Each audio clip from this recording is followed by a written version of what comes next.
Terus untuk importnya kita itu pertama import zip file di mana data set zip ini yaitu bernamakan students performance dataset zip. Jika sudah kita akan mengeksplorasi data yang pertama itu kita import pandas, kedua yaitu import numpy dan tiga import matplotlib dan keempat itu import sequence. Itu yang eksplorasi data pertama itu menampilkan beberapa baris pertama data. Yang kedua yaitu mengecek tipe data dari setiap kolom. Terus yang ketiga itu ada menampilkan statistik deskriptif pada beberapa kolom tersebut dan kita akan menampilkan hanya cukup 6 saja. Terus ada mengecek nilai yang hilang missing values dan ternyata hasilnya kosong di mana tidak ada nilai yang hilang. Terus kita mengecek distribusi nilai dari setiap kolom numerik.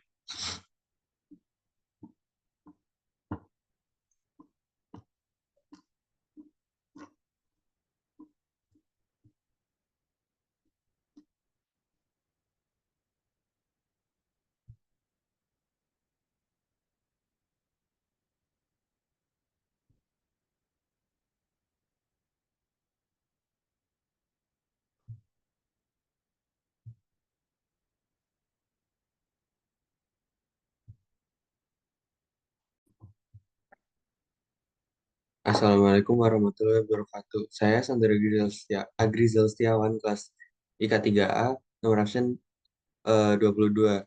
Di sini saya akan menjelaskan data cleansing.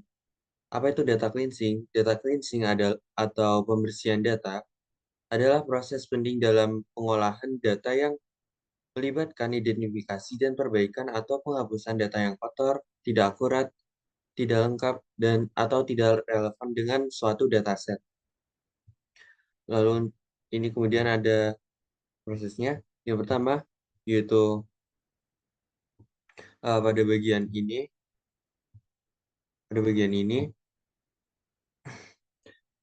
kita menggunakan fungsi count dan when dari PSPark untuk menghitung jumlah nilai yang hilang atau nol di setiap kolom dari data frame atau DF.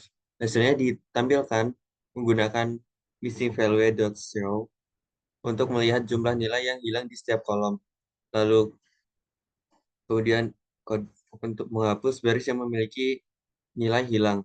Kode ini digunakan untuk menghapus baris-baris yang memiliki setidaknya satu nilai nol di dalamnya dari data frame DF. Hasilnya disimpan dari dalam data frame baru DF cleaned, yaitu DF cleaned. Kemudian setelah melakukan operasi NA the drop atau penghapusan baris yang memiliki nilai hilang, itu kita mencetak jumlah baris dalam data frame DF cleaned untuk memverifikasi berapa banyak baris yang tersisa setelah menghapus nilai yang hilang. Di sini ditampilkan jumlah baris setelah menghapus nilai hilang yaitu 2392 dan untuk nilai yang hilang itu tidak ada. Lalu ada kemudian menghitung jumlah duplikasi data. Langkah ini digunakan untuk menghitung jumlah baris yang merupakan duplikat dari data frame DF cleaned. Kita mengelompokkan berdasarkan semua kolom dan kemudian menghitung jumlah baris yang memiliki duplikat. Kemudian menghapus duplikasi data. Dalam langkah ini kita menghapus semua duplikat dari data frame DF cleaned menggunakan metode drop duplicates. Data frame yang sudah dibersihkan dari duplikat disimpan kembali ke DF cleaned. Lalu Assalamualaikum warahmatullahi wabarakatuh. Perkenalkan, nama saya Rafika Farisi dari kelas IK 3A, nomor absen 20, NIM 33421.0.20. Pada video kali ini saya akan melanjutkan materi sebelumnya dari Mas Andra ya tentang data cleaning yang di atas ini. Saya akan melanjutkan dengan transformasi dan enrichment menggunakan PSPark. Sebenarnya pada video kali ini kita akan membahas ya, membahas bagaimana melakukan transformasi dan enrichment data menggunakan PSPARK ini. Yang pertama tuh ada langkah-langkah yang akan kita lakukan, meliputi encoding variabel kategorikal, normalisasi fitur numerik, dan penambahan kolom baru berdasarkan kondisi tertentu. Oke, langsung saja kita mulai. Pada bagian pertama ini, kita ke pengenalan dan persiapan data terlebih dahulu. Pertama-tama kita perlu memahami dahulu dataset yang kita miliki. Dataset ini berisi informasi mengenai performa siswa, termasuk demografi, kebiasaan belajar, dukungan orang tua, kegiatan ekstrakurikuler, dan performa akademik. Yang bagian kedua itu encoding variabel kategorikal. Yang bagian kedua itu adalah encoding variabel kategorikal. Kita akan mulai dengan encoding variabel kategorikal. Di PSPARK ini menyediakan string indexer untuk mengubah kolom. Ya, string indexer itu untuk mengubah kolom. Mengubah kolom kategorikal menjadi indeks numerik. Ya teman-teman, saya akan melanjutkan di analisis dan visualisasi data. Di sini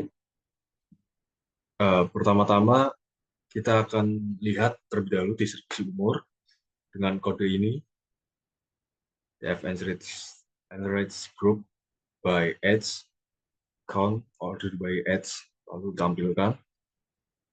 Data ini menunjukkan bahwa siswa terbagi cukup merata pada umur 15 hingga 18 tahun. Ada 630 siswa yang berusia 15 tahun, lalu ada 593 siswa berusia 16 tahun, 587 siswa berusia 17 tahun, 582 siswa berusia 18 tahun. Selanjutnya ada distribusi gender. Dataset ini berisi 1.170 siswa bergender laki-laki dan 1.222 siswa bergender perempuan. Ini memberikan distribusi gender yang hampir seimbang. Tidak terlalu banyak perbedaannya. Lalu ada juga distribusi etnik. Di sini kita dapat lihat.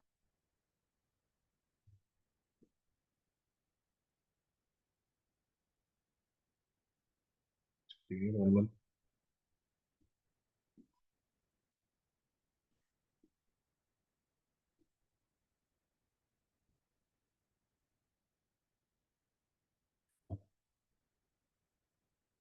Selanjutnya kita akan menganalisis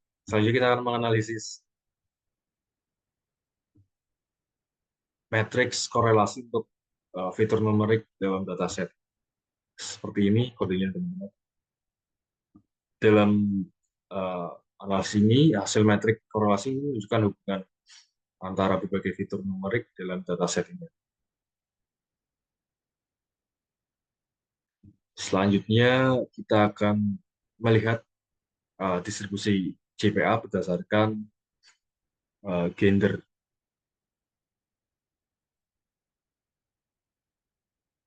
Kodenya yang sudah kami buat. Di sini terlihat precision model itu di 0,70. Precision atau presisi ini mengukur kemampuan model untuk tidak mengklasifikasikan sampel yang negatif sebagai positif. Presisi ini adalah rasio jumlah prediksi positif yang benar terhadap jumlah prediksi positif atau true positif berbanding dengan true positif plus false positif. Dalam konteks ini tuh precision 0,70 itu berarti bahwa dari semua prediksi yang model katakan benar adalah sebagai positif. 70% diantaranya benar-benar positif.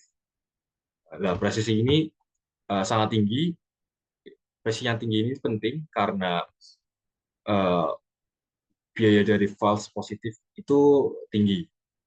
Seperti dalam deteksi penyakit yang serius, di mana salah prediksi, salah sedikit prediksi positif bisa dapat menimbulkan suatu kecemasan atau diagnosa yang salah. Seperti itu.